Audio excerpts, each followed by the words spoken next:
नमस्कार। मैं राजेंद्र वारस्कर आर के बी स्पेशल एजुकेशन चैनल में आप सभी दर्शकों का स्वागत करता हूं। आज मैं आप लोगों को इंटेलेक्चुअल डिसेबल पर्सन जो होते हैं उनमें जो मोबिलिटी की प्रॉब्लम होती है या गेट की प्रॉब्लम होती है उसके बारे में बात करने वाला हूं। इंटेलेक्चुअल डिसेबल पर्सन का में जो चाल या गेट की प्रॉब्लम होती है उसके लिए सबसे ज़्यादा उनका एक तो प्रॉब्लम होता है कि ड्यूरिंग प्रेगनेंसी में किसी प्रकार से उनके ब्रेन के अंदर इंजरी होने के कारण उनके मोटर एरिया इफेक्ट होते हैं और मोटर एरिया इफेक्ट होने के कारण उनका माइलस्टोन स्लो हो जाता है या डिले होता है, जिसके कारण कि उनका जो वॉकिंग का जो टाइम पीरियड है वो लेट हो जाता है। और ये यदि इनमें स्पास्टिसिटी या सीपी आ जाता है, सीपी होते हैं तो उनमें मोबिलिटी की और प्रॉब्लम हो जाती है।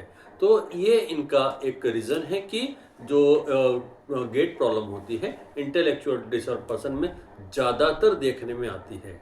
तो ये इनके गेट की प्रॉब्लम है। इनको रीज़न क्या क्या होते हैं?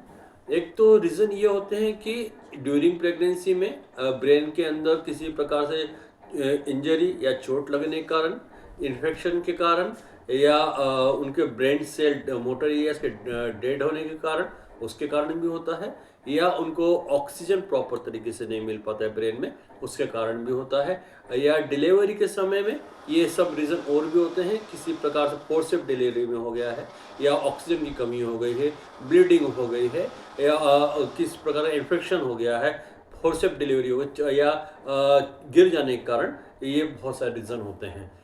फिर इसके बाद में डिलीवरी के बाद में बहुत सारे रीज़न होते हैं। एक्सीडेंट होने के कारण, चोट लगने के कारण, गिरने के कारण, ये बहुत सारे रीज़न होते हैं जिनके कारण कि उनको ये समस्याएं होने की संभावनाएं होती हैं। ये इनका कुछ प्रॉब्लम है।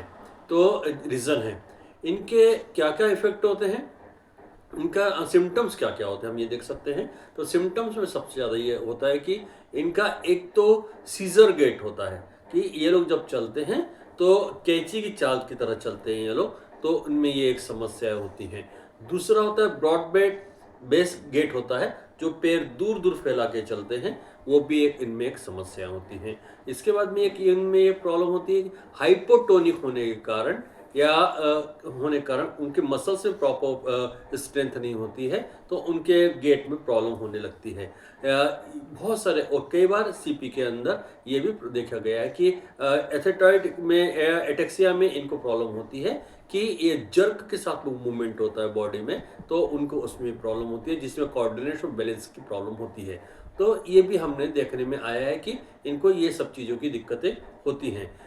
हम लोग कई बार ये देखते हैं कि इन लोगों को कई बार ये भी प्रॉब्लम होती है कि नी नियर पास हो जाते हैं, तो थोड़ा पैर फैला के ये लोग चलते हैं लेकिन नी क्लोज होते हैं, इसके कारण इनको प्रॉब्लम होती है। तो ये कुछ इनके गेट प्रॉब्लम होती है। तो इसके इफेक्ट क्या क्या होते हैं? इसके कारण इनका कोऑर्डिनेशन प्रॉपर नहीं होता है, बैलेंस प्रॉपर नहीं होता है, वॉकिंग में प्रॉब्लम होता है, स्पीड बढ़ जाती है या स्लो हो जाती है। कई बार ये हम ये देखने में बहुत छोटे छोटे कदम लेते हैं, काफ़ी तेज चलते हैं। कई बार इनमें ये होता है कि जो बैलेंस की प्रॉब्लम होने के कारण ये भी इनमें दिक्कतें होती हैं। तो ये इनका कुछ ऐसे रीज़न है जिसमें कि हम लोग इफेक्ट देखने में आता है। तो इन लोग को थोड़ा सा कोऑर्डिनेशन बैलेंस की प्रॉब्लम होने के कारण ये गिरने की भी संभावना इनमें ज़्यादा हो जाती है। तो इसके लिए ये सबसे ज़्यादा ज़रूरी है कि इन लोगों को हमें प्रॉपर प्रिकॉशंस के साथ में हम लोगों को इनको देखना पड़ता है। तो ये इसके कुछ इफ़ेक्ट हैं। इसके लिए क्या किया जा सकता है? इन लोगों के लिए सबसे ज़्यादा जो इंटेलेक्चुअल डिसऑर्डर पर्सन होते हैं, एक तो इनका माइलस्टोन डिले होता है, मोटर प्रॉब्लम होती है, कॉग्निशन प्रॉब्लम होती है, लर्निंग प्रॉब्लम होती है, कंसेप्ट की प्रॉब्लम हो जाती है। इसके कारण इनको ये दिक्कतें होती हैं कि हम कोई भी इंस्ट्रक्शन या कुछ देते हैं तो इनको फॉलो करने में मुश्किलें जाती हैं, समझने में इनको दिक्कतें आती हैं।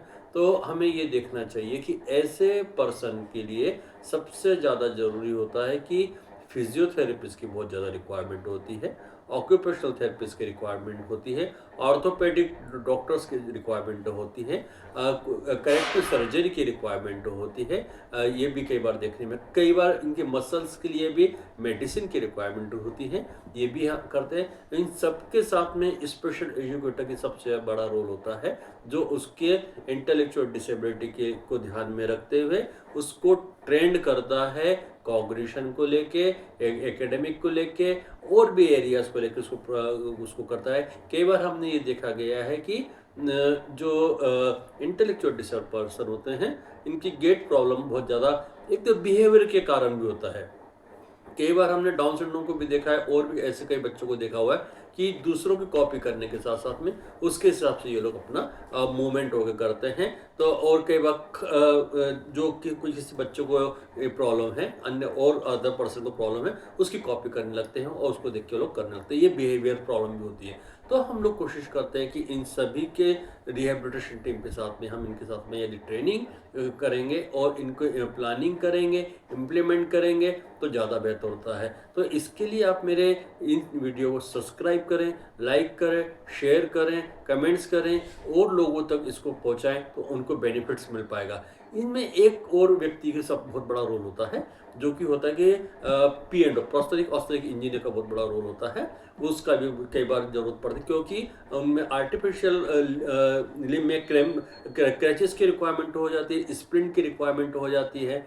तो ये इनके लिए बहुत ज़्यादा ज़रूरी होता है। कई बार व्हील चेयर वगैरह की भी रिक्वायरमेंट होती है, किसी में सीवियर प्रॉब्लम होती है तो उसमें दिक्कतें होती हैं, तो ये सब चीज़ों की भी रिक्वायरमेंट होती है। तो पी&ओ का भी बहुत बड़ा रोल होता है। उसके ट्रेनिंग के साथ साथ में उसको काफ़ी उन इंटेलेक्चुअल डिसऑर्डर पर्सन के अंदर इम्प्रूवमेंट किया जा सकता है, और वो लॉन्ग टाइम तक उसमें करेक्ट रहता है। लेकिन यदि हम उस पर्सन को प्रॉपर तरीके से ट्रेनिंग नहीं कर पाते हैं, या करेक्टिव सर्जरी होने के बाद में यदि उसका फिजियोथेरेपी नहीं करते हैं, तो उसमें कॉन्टेक्ट से डेवलप हो जाते हैं, और उसके साथ में उसमें डिफॉर्मिटीज़ भी आ जाती है। तो हमें सबसे ज़्यादा जरूरी करेक्टिव सर्जरी या किसी प्रकार के थेरेपी या के रिक्वायर होने पर उसको प्रॉपर तरीके से उसको यूज़ करना आना चाहिए, या उसको गेट को प्रॉपर तरीके से उसको करते हुए आना चाहिए, ट्रेनिंग होनी चाहिए, तभी उसके बेनिफिट मिल पाता है, और जिसके कारण वो अपने मेन स्ट्रीम में आने का कोशिश करता है, और अब उसके बाकी काम उसको करने में ईजी हो पाता है। तो आप लोगों को मेरा ये वीडियो कैसा लगा, इसके लिए आप मुझे कमेंट्स करेंगे, शेयर करेंगे, लाइक करेंगे और सब्सक्राइब करेंगे। और यदि आप कुछ और भी जानना चाहते हैं, तो आप मुझे प्लीज़ इस वीडियो के ऊपर कमेंट्स करें, मैं आपको उसके ऊपर का रिप्लाई ज़रूर दूंगा।